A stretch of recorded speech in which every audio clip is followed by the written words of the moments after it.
you multiply $1.25 by a million, it becomes to turn into some real money.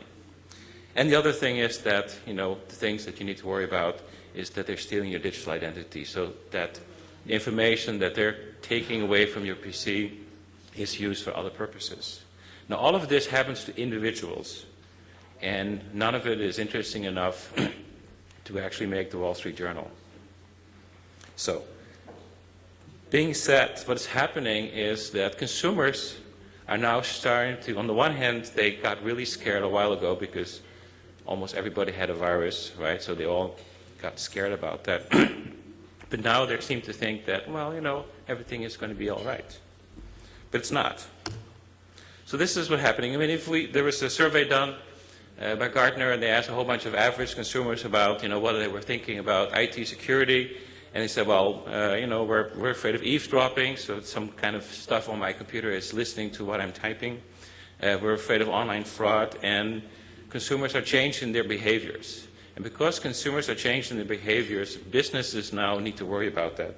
Because what's happening is that more than half of the people that get interviewed stopped giving out information about themselves.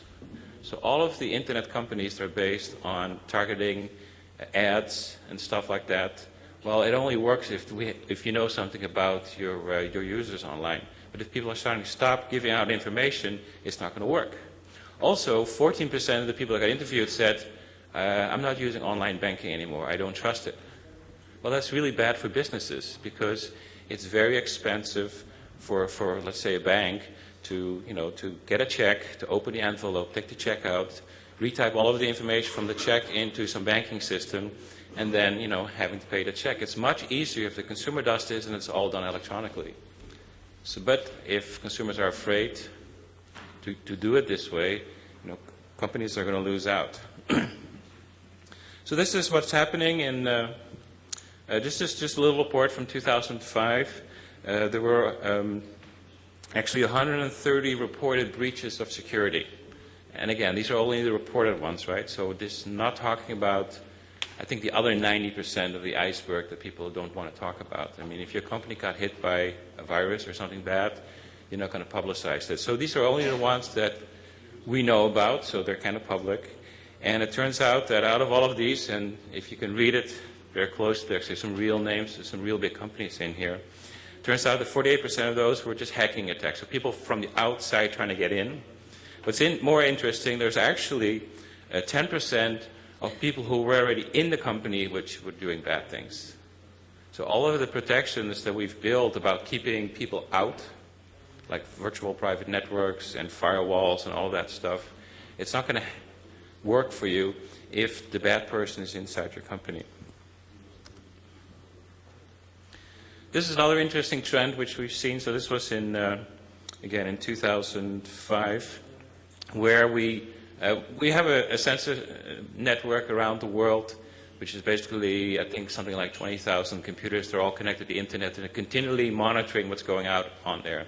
And one of the bad things that is happening is when a whole bunch of infected home PCs all start sending a few packets each to a central site.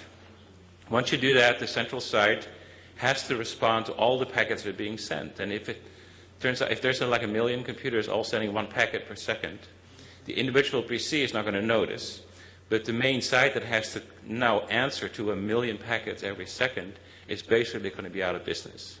So we call this a denial of service attack, because if they're doing that to a website and then a real consumer wants to go to the website, they can't get in because they have to wait for the other 1 million packets to be dealt with first. So that means that the consumer is starting to think, well, wait a minute, this website is down.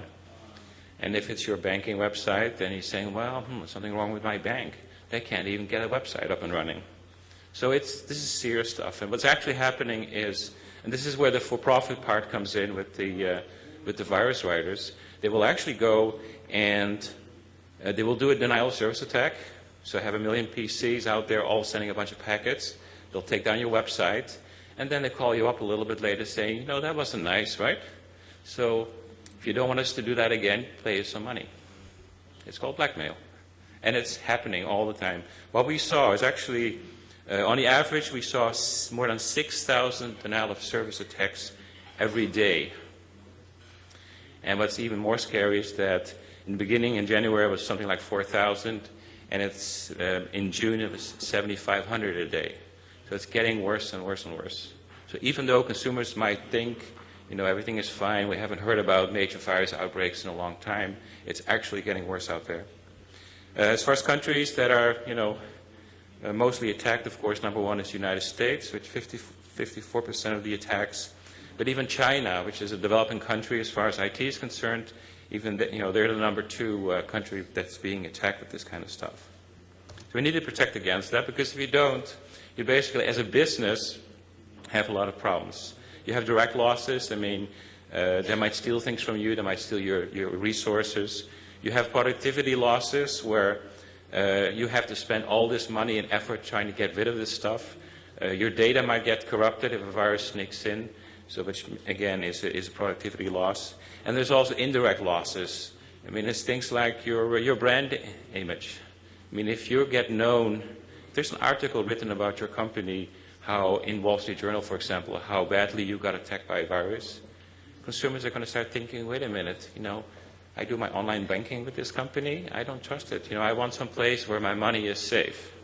And they will switch to the competitor. So this is very serious stuff that needs to be protected against. And as of late, there's kind of a new thing that's starting to happen, which is what we call legal exposure. There's a lot of laws out there now, especially in the United States and other countries, that basically tell you that you can't just connect to the internet and promise things. You actually have to deliver as well. So there's failure to meet contracts. There's privacy regulations. If you take all of your customer data and store it somewhere and on a floppy disk or a CD, and you leave it on a laptop in an airplane seat, which happened the other day, you're going to be liable in some countries for breach of privacy regulations. So it's very serious stuff. And this is some of the stuff that's happening in this country as far as all the legal requirements. Ever since Enron, which I guess was an energy company, but some kind of things happened, and immediately a whole bunch of new laws were created to try to safeguard these things happening again. And one of them is very famous by now, which is Sarbanes-Oxley, which basically requires that anything that's audit related should be retained for 7 years. Well, that's a simple statement, but that means that all of your emails, all of your instant messages, all of your digital documents have to be kept for 7 years in a place where you can find them again. And that's a tremendous amount of storage. We all get 50, 100 emails a day. All of those have to be kept someplace for everybody in the company for 7 years. That's a requirement. And if you don't do that, you can go to jail. If you're in the health industry, there's this thing called HIPAA. There's a little clause in there that says if you're treating children, so pediatric records, they have to be kept for 21 years.